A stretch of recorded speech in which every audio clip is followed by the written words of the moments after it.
नमस्कार. मी अरविंद विठ्ठल कुलकर्णी. अधोरेखितचा आजचा विषय आहे सुप्रिया सुळे मोदींशी मैत्रीच्या मूडमध्ये.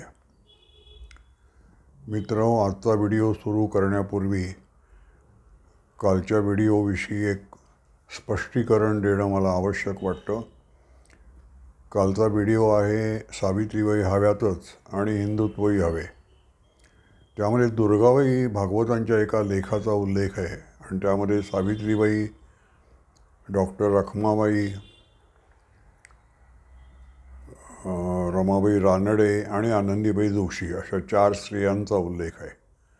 तर रमाबाई रानडे मी म्हटलं आहे, तिथे पंडिता रमाबाई पाहिजे. एवढं स्पष्टीकरण. आजचा जो विषय आहे त्याची सुरुवात अशी करता येईल. शरद पवार हे होका यंत्रासारखे आहेत. त्यांच्याकडे जर बारीक लक्ष ठेवलं तर राजकारणात वारे कोणत्या दिशेने वाहायला लागलेत याची साधारणपणे अटकळ बांधता येते. सुप्रियाताई सुळे या तर वडिलांच्या पावलावर पाऊल टाकून तशाच वागत असतात. त्यांचं गेल्या 2 दिवसामध्ये मुंबईत एक चांगलं भाषण झालं. साने गुरुजी राष्ट्रीय स्मारक आणि यशवंतराव चव्हाण विचार संकुल या दोघांच्या वतीनं जगाला प्रेम अर्पावे हा संदेश देणारा एक कार्यक्रम, सगळ्यांशी संवाद साधावे, संघर्ष ताणू नये हा संदेश देणारा एक कार्यक्रम, त्याचा समारोप सुप्रियाताईंच्या हस्ते झाला. त्यावेळेला त्या असं म्हणाल्या की आमचा जो लढा चालू असतो तो कोणाही व्यक्तीविरुद्ध नसतो. आमची लढाई ही वैचारिक विचार स्वातंत्र्याची, विचारधारेची लढाई आहे. त्यामुळे आम्ही कोणाला शत्रू मानत नाही. आता आम्ही कोणाला शत्रू मानत नाही हे अतिशय सूचक वाक्य आहे. म्हणजे आम्ही मैत्रीला उत्सुक आहोत. आमचे कोणाविषयी तसे गैरसमज नाहीत. प्रसंग पडेल त्याप्रमाणे आम्ही मैत्रीसाठी हात पुढे केलेला आहे, असं एक आवाहन, आमंत्रण या वाक्यात आहे. मग आता मैत्री कोणाशी करणार? त्यामुळे पुढे त्या असं म्हणाल्या आहेत, अनुकूल वातावरण निर्माण करण्यासाठी, की आपल्या देशामध्ये रामाला मानणारे लोक अनेक आहेत. मी पण रामाला मानते, पण माझा जो राम आहे तो मर्यादा पुरुषोत्तर राम आहे आणि रामावर माझी प्रचंड श्रद्धा आहे. पण ती अंधश्रद्धा नाही, त्यामुळे मी त्याचं असं प्रदर्शन करत नाही. माझी पांडुरंगावर सुद्धा श्रद्धा आहे. पांडुरंगाला सुद्धा मी मानते. पण मी देवळात जातेच असं नाही, त्यासाठी देवळात जायला पाहिजे असं नाही. त्यामुळे हिंदुत्वाला अनुकूल असं काहीतरी बोलायचं आणि आपल्याविषयी चांगल्या भावना समाजामध्ये निर्माण होतील असं बघायचं. असा हा प्रयत्न आहे का, अशी एक शंका मनात येते. का बरं अशी शंका मनात येते? काय वातावरण बदललं आहे? राजकारणात बदल काय झाले? हे जे बीडमधलं सरपंच संतोष देशमुख यांची हत्या झाली ते प्रकरण आहे, ते काय सूचित करतं?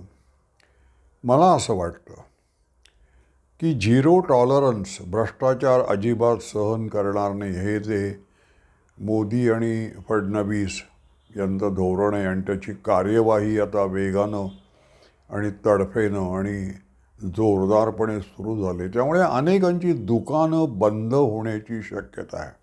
जे खंडणी बहाद्दर आहेत त्यांच्या तर पोटात गोळा उठला असू शकतो. मग ते आउट ऑफ फ्रस्ट्रेशन, नैराश्यापोटी हिंसाचाराकडे वळलेले असू शकतात. त्यातूनही हत्या होऊ शकते. अर्थात त्याची कसून चौकशी चालू आहे आणि कोणालाही तो दोषी असेल तर सोडणार नाही असं मुख्यमंत्री म्हणालेले आहेत. त्यामुळे त्या विषयात जे काही होईल ते आपल्याला पाहायला मिळेलच. पण असं जर भ्रष्टाचार निर्मूलनाच्या विषयात शासन जर इतकी कठोर पावलं उचलणार असेल तर त्याचा थोडासा लहान मोठा असा फटका आपल्याला बसू नये. त्यामुळे काही माणसं आत्तापासून अतिशय सावधगिरी बाळगायला लागलेले आहेत. आणि आम्ही पण तुमच्यापैकीच आहोत. आमचं तुमच्याशी काही वैयक्तिक शत्रुत्व नाही. जे काही आहे शत्रुत्व ते विचारधारेपुरतं मर्यादित आहे. असं एक उदार मतवादाचा, एक विचार स्वातंत्र्याचा, एक लोकशाही पद्धतीचा असा एक आविर्भाव अनेक नेते आता आपल्या बोलण्यातून व्यक्त करतील असं वाटतं.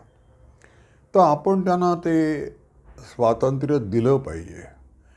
आपण त्यांना असं विचारलं पाहिजे की तुमचं व्यक्तिगत शत्रुत्व नाही ना, तुमचे विचारधारेशी तुमचे मतभेद असतील तर तुम्ही संघर्ष करता. मग तुमची नक्की विचारधारा काय आहे ते तुम्ही एकदा सांगता का, असं नम्रपणे त्यांना आवाहन केलं पाहिजे.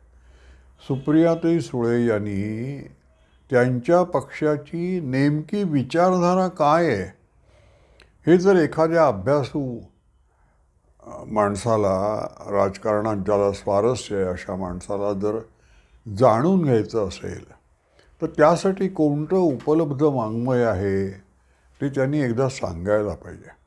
सर्वसाधारण समज असा आहे की शरद पवार यांची जी राष्ट्रवादी काँग्रेस आहे ती आणि मूळ काँग्रेस जी आहे, मग ती नेहरूंची, इंदिरा गांधींची, राजीव गांधींची, राहुल गांधींची जी काँग्रेस आहे त्याची जी विचारधारा आहे ती आणि शरद पवारांची विचारधारा यात काही फार फरक नाही आहे किंवा नाहीच आहे फरक. मग शरद पवार वेगळे का झाले, दोन काँग्रेस वेगळ्या काय आहेत? याचं कारण शरद पवारांच्या महत्त्वाकांक्षी स्वभावात आहे. ते नेहमी बॉसच्या मोडमध्ये असतात. त्यांना दुसरा कोणीतरी बॉस चालत नाही. काँग्रेसमध्ये राहायचं म्हणजे दिल्लीचं वर्चस्व, स्वामित्व, ज्येष्ठत्व मान्य करावं लागतं स्वतंत्रपणे. मग त्यामुळे मग काँग्रेसपासून वेगळं व्हायचं आणि आपला जरी 2-3 जिल्ह्यापुरता पक्ष असला तरी राष्ट्रीय पक्ष म्हणून आपल्याला मिरवता येतं, मान उपभोगता येतो. पण दोघांना म्हणजे शेवटी काँग्रेस आणि राष्ट्रवादी काँग्रेस यांचं अंतिम ध्येय सत्ता प्राप्त किंवा सत्तेच्या जवळ आणि सत्तेपासून जे लाभ मिळतात ते विचारधारा अशी नाही. विचारधारा असलीच तर ती हिंदुत्वापासून फटकून राहणं, मतपेढी सांभाळणं. मला एक किस्सा आठवतो. बाळासाहेब भारदे म्हणून आपल्याकडे अतिशय चांगले सभापती विधानसभेचे होऊन गेले. ते मूळचे कीर्तनकार होते, त्यामुळे त्यांना एकेका शब्दामध्ये, नेमक्या शब्दात वर्णीय विषयाचं मर्म आहे ते सांगायची त्यांना खूपी माहिती होती. कोणीतरी त्यांना विचारलं होतं की इतकी वर्ष तुम्ही, 10 वर्ष ते होते विधानसभेचे सभापती आणि सहकार मंत्रीसुद्धा होते त्याच्या आधी, इतकी वर्ष तुम्ही काँग्रेसमध्ये जवळून पाहिलं आहे, तर एकेका पक्षाचं एकेका शब्दात तुम्ही वर्णन करू शकाल का? त्यांनी वर्णन केलं होतं. कसं वर्णन? काँग्रेस म्हणजे खुर्च्या, कम्युनिस्ट म्हणजे बर्चा, समाजवादी म्हणजे मोर्चा आणि जनसंघ म्हणजे चर्चा. काँग्रेस म्हणजे खुर्च्या. काँग्रेसला खुर्चीचंच राजकारण जमतं, दुसरं त्यांना काही नको असतं. जेणेकरून सत्ता आपल्या हातात राहील यासाठी ते काहीही तडजोड, मागे पुढे जायला तयार असतात. कम्युनिस्टांचा हिंसाचारावर, आपल्याला जे उद्दिष्ट साध्य करायचे त्यासाठी हिंसा करणं म्हणजे त्यांना काही त्यात गैर वाटत नाही. समाजवाद्यांना सगळ्यात कशात मजा वाटते तर आक्रोश करणं. संबंध जनतेचे, अन्याय होतोय जनतेवर आणि आम्हीच वाली आहोत आणि त्यासाठी मोर्चा काढणं, निदर्शनं काढणं याकडे त्यांचं अधिक लक्ष असतं. आणि जनसंघ म्हणजे कोणतीही गोष्ट करायची असेल तर लगेच बैठक, त्यांचा बैठक संस्कृतीवर फार विश्वास आहे. बैठक घ्यायची, चर्चा करायची, उलट सुलट मुद्दे आणि वादविवाद आणि ते झाल्यानंतर मग समन्वयानं सामंजस्यानं एकमत गाठून निर्णय घ्यायचा.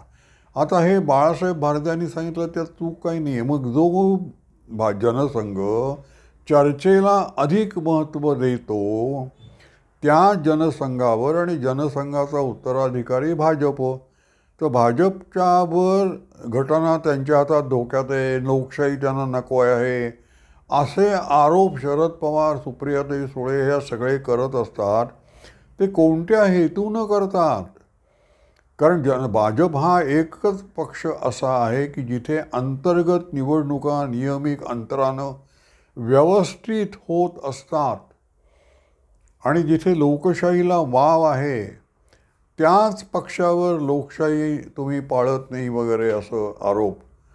त्यामुळे काहीतरी गडबड आहे यांच्या विचारधारेमध्ये. मग आता सुप्रियाताईंना असं विचारत राहिलं पाहिजे की काँग्रेसची आणि तुमची विचारधारा काय आहे, तुम्ही सांगू शकाल का? म्हणजे पहा की काँग्रेसनी स्वातंत्र्य लढ्याचं नेतृत्व केलं आणि काँग्रेसचा लढा, स्वातंत्र्य लढा फसला आहे. काँग्रेसमुळं फाळणी झाली आहे. जे अखंड भारत मानणारे लोक होते आणि त्यासाठी वाटेल ते करायला तयार होते, ते या स्वातंत्र्य संग्रामामध्ये खलनायक आहेत असं काँग्रेस का ओरडून सांगत होती. अखंड भारतवाल्यांशी काँग्रेसनं एकदा सुद्धा मैत्रीचा हात पुढे केला नाही. उलट त्यांना दूर ढकललं. त्यांच्यावर संशयाचं वातावरण, त्यांच्या विषयात संशयाचं वातावरण निर्माण केलं. फाळणीमध्ये हिंदुस्त्रियांवर अत्याचार झाले त्याविषयी निषेधाचा एक शब्द काँग्रेसनं काढला नाही. याविषयी सुप्रियाताईंनी सुद्धा, शरद पवारांनी सुद्धा आम्ही वेगळे आहोत काँग्रेसपेक्षा असं कधी दाखवलं नाही. त्यामुळे काँग्रेसचा जो कार्यक्रम, काँग्रेसची जी विचारधारा तीच यांची ही विचारधारा आहे. स्वतंत्र भारतात सुद्धा शिखांचं हत्याकांड होतं किंवा काश्मीरी पंडितांना काश्मीरातून निर्वासित व्हावं लागतं किंवा एक बाबरी मशीद पडली म्हणून दंगे आणि केवढं तरी मोठं पाकिस्ताननं 300 देवळं बुलडोजर चालवून पाडली. याविषयी शरद पवारांच्या पक्षानं एका शब्दानं कधी निषेध केला नाही. राम, तुमचा रामावर विश्वास आहे ना, मर्यादा पुरुषोत्तम राम तुम्ही मानता. राम जन्मभूमीच्या आंदोलनाला तुम्ही कधी पाठिंबा दिलाय का हो? त्यामुळे सुप्रियाताई, तुमची नक्की विचारधारा काय आहे जी काँग्रेसची आहे, जी गांधी म्हणजे मोहनदास गांधी आणि नेहरूंची जी विचारधारा आहे तीच तुमची आहे. कारण ती तुम्हाला सोयीची आहे. त्यामुळे तुमची मतपेढी पक्की राहते आणि तुमच्यावर जे संस्कार झालेले आहेत लहानपणापासून, त्यामुळे आपल्याला कोणी हिंदुत्ववादी म्हणू नये याची तुम्ही फार फार काळजी घेत असता. हा तुमच्या संस्काराचा भाग आहे. मग असं असताना तुम्ही आत्ता राम हा देखील आम्ही मानते, रामावर माझी प्रचंड श्रद्धा आहे, पांडुरंगावर सुद्धा प्रचंड श्रद्धा आहे. राम आणि पांडुरंग जिथे असतील तिथे हसत असतील, त्यांनाही बरं वाटत असेल तुम्ही असं बोलताय. एक नवीन भक्त त्यांना मिळाला याचं त्यांनाही समाधान वाटत असेल. प्रश्न काय आहे की शरद पवारांनी म्हटलं त्याप्रमाणे होका यंत्र आहेत. आत्ता आपल्याला कळतंय की भ्रष्टाचार निर्मूलनाचं एक फार मोठं अभियान आता उघडलं जाणार आहे आणि शासन, मोदी शासन, फडणवीस शासन हे किती कठोर या विषयात होऊ शकतं ते पण आता बघायला मिळणार आहे. तर त्याची झळ आपल्याला लागू नये म्हणून अनेक पक्ष आत्ता अंतर्मुख होऊन विचार करायला लागलेत की याच्यातून आपण कसे काय वाचू शकतो. त्याचं एक प्रत्यंतर, त्याचं एक उदाहरण सुप्रियाताईंच्या या साने गुरुजी स्मारक ट्रस्ट, राष्ट्रीय स्मारक ट्रस्ट इथे त्यांनी जो समारोप केला त्या भाषणातून दिसून येतं की आम्ही व्यक्तिविरुद्ध नाही, आम्ही विचारधारेविरुद्ध आहोत. आम्ही कोणालाही शत्रू मानत नाही. सगळं मान्य आहे, पण तुमची विचारधारा काय हा प्रश्न शिल्लक राहतोच आणि त्याचं उत्तर तुम्ही देणं बाध्य आहे, तुम्ही ते दिलं पाहिजे उत्तर, की नक्की तुमची विचारधारा काय आहे. कारण महाराष्ट्रात तुम्हाला राजकारण करायचं आहे, तुमची महत्त्वाकांक्षा काही अजून कमी झालेली नाही, तुम्हाला पंतप्रधानसुद्धा व्हायचं आहे, तुम्हाला महाराष्ट्राचं मुख्यमंत्रीपदसुद्धा मिळालं तर हवं आहे.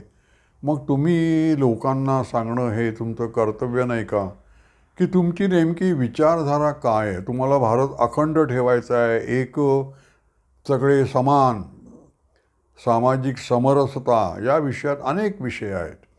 या विषयामध्ये आणि विकास, भाजप आणि भाजपचं जे राजकारण आहे ते विकासाला सन्मुख आहे. मग त्याला तुम्ही पाठिंबा का आत्तापर्यंत दिला नाही, जर तुमचा विकासावर विश्वास असेल तर. असे अनेक प्रश्न आहेत. त्या सगळ्या प्रश्नांना तुम्हाला उत्तरं द्यावी लागणार आहेत. नुसतं जगाला प्रेम अर्पावे असं म्हणून प्रेम वाटता येत नाही आणि लोकांचं प्रेम मिळत नाही, ते कृतीतून मिळवावं लागतं. एवढंच तुम्ही लक्षात ठेवावं असं वाटतं. माझा व्हिडिओ आपल्याला आवडला असेल तर लाईक करा, शेअर करा आणि सबस्क्राईब करा. धन्यवाद.